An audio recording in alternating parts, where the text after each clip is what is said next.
Hello. Uh, so this is kind of a New Year's resolution YouTube channel for me.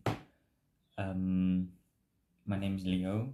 So yes, welcome to the channel. I'm not used to seeing myself on camera, specifically not even seeing myself looking at the camera. It's kind of weird. Um, I'll try making it as natural as possible. Like not a lot of edits. Also because I'm not good at editing.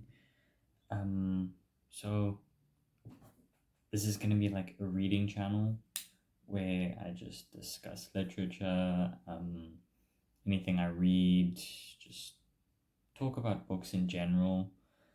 Um, yeah, what else? As you can see, but I should have written this stuff down. Okay, I'm lying. I did write it down.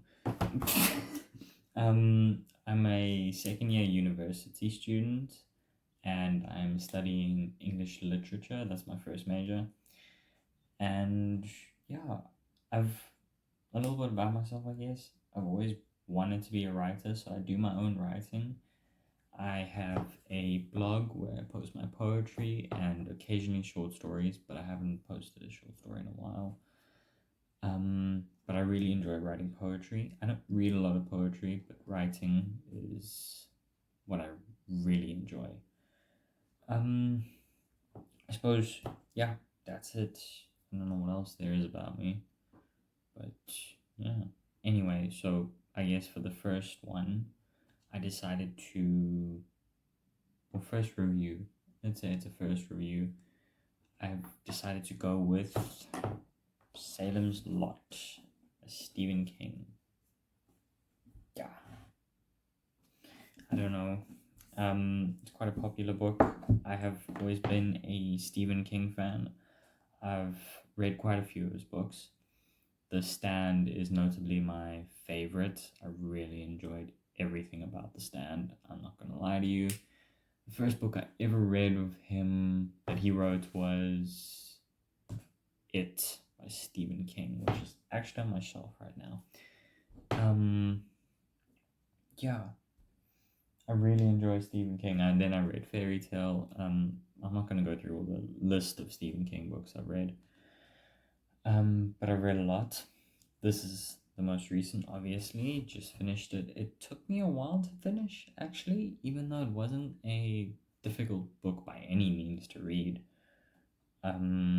Took me around. I have a app that I use, so it took me around 36 days, I think, to read. It was 500 and something pages. It is thicker because he has short stories in the front, not short stories in the front.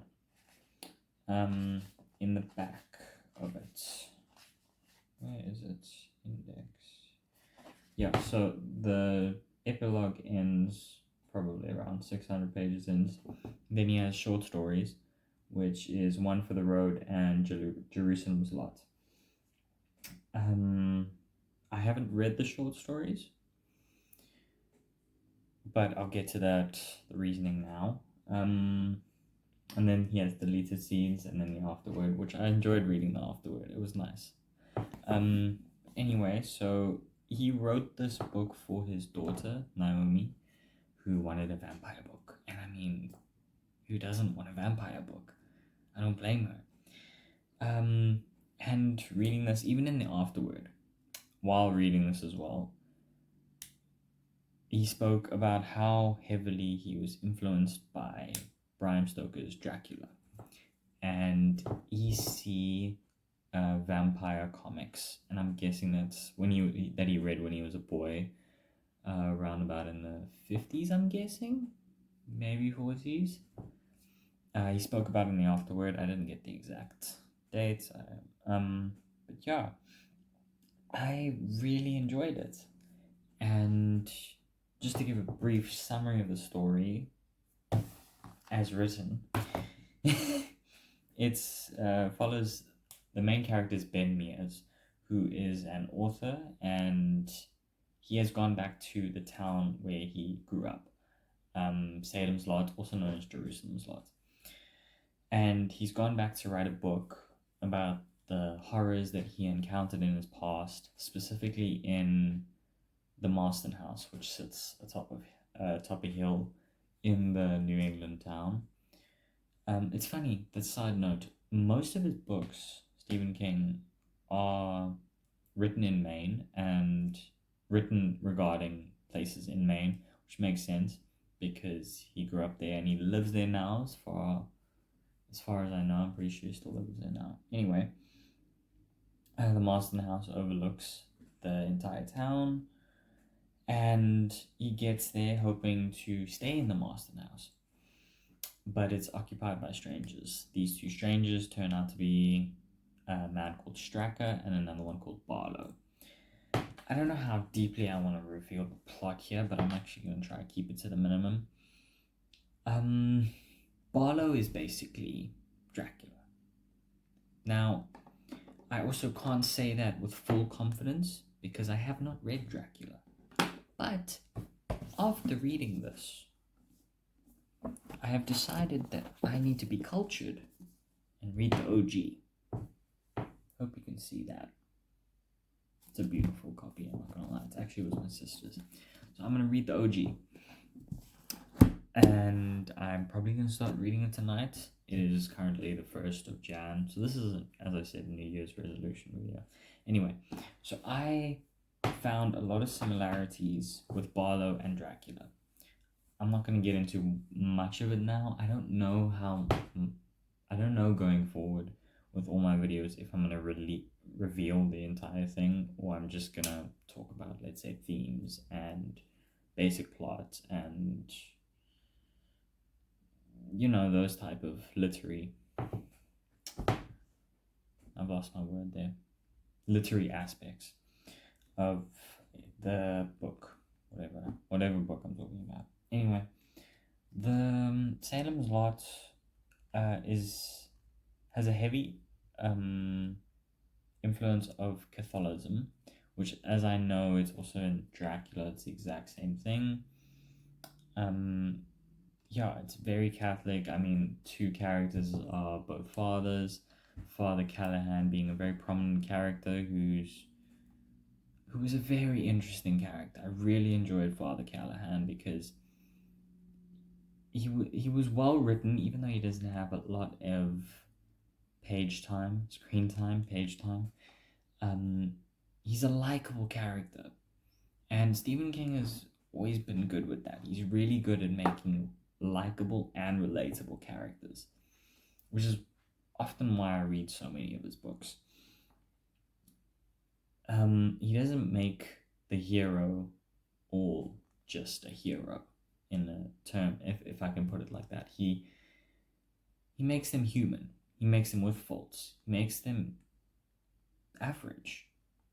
But what often separates it is the fact that that person is willing to do what another person isn't willing to do. And I like it because it just makes it feel real. And a lot of people don't like that because they read books for fantasy, but I like books that feel real. Yeah. Anyway, so a lot of the characters are extremely well written. It got cut off because I didn't have enough storage. As you can see, well, I'm new to this. Anyway, I think I was at characters are very well written. Yes, I was. They all are extremely well written, easily likable. I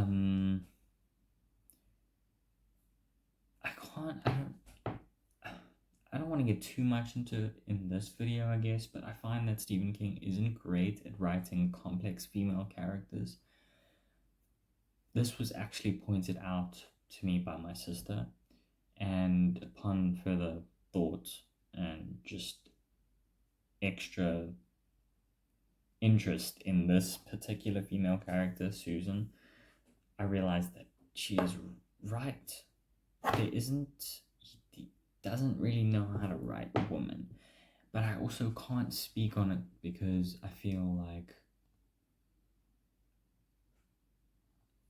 I don't know either what it is, how, and what it is to write a good female lead.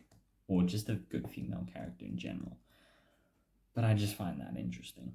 Um, I found similarities. As I said, I haven't read Dracula, but I found similarities between Marston House and Dracula's castle, particularly just the thematic elements around it, the way it's described: dark, ominous, overlooking the entire town, high atop a hill, just very brooding and menacing, and like a godfather overwatching the town, which makes sense as to why these people, why Stracker and Barlow would have chosen such a place. Um. Anyway, that's. I didn't want to get too much into this because, as I said earlier, I don't know how much I want to dive into these books, or just make it like really chill. Um. But yeah, I'm going to be reading Dracula now. I'm gonna see if I can get through Dracula at least. I don't know how long. I don't think it should take me that long, depending on the language as well. I haven't read a. I think the last classic I read was, what's it called? I actually can't remember. I wanted to say White Nights by Dostoevsky, but there was something after that. Anyway, I want to get through this, hopefully in Jan, and maybe get through Wuthering Heights, because I was going to read that after Salem's Lot, but I'm just like, I'm on a vampire binge kind of thing. I really want to read another vampire book, so that's what's going to happen. Anyway, I think maybe I've spoken too much. I don't know. As I said, this is the first time, but I'm getting a bit more comfortable as the video has gone on, so that's good. Probably gonna link my blog in like the bio of a channel. We'll figure it out. I don't know what the channel name is as of recording this right now, but I guess we'll see. Yeah, many more to come. This can be my New Year's resolution. I'm gonna try to read as much as I possibly can. Persistently, constantly, and great quantity of books this year. And this will help motivate me. That's part of why that's here. So, yeah. If you decide to come along with this journey, yeah, I hope you enjoy it as much as I do. I'm doing this myself. That sounded cringy. Anyway, I'm gonna stop talking before there's something else I spell out. Bye.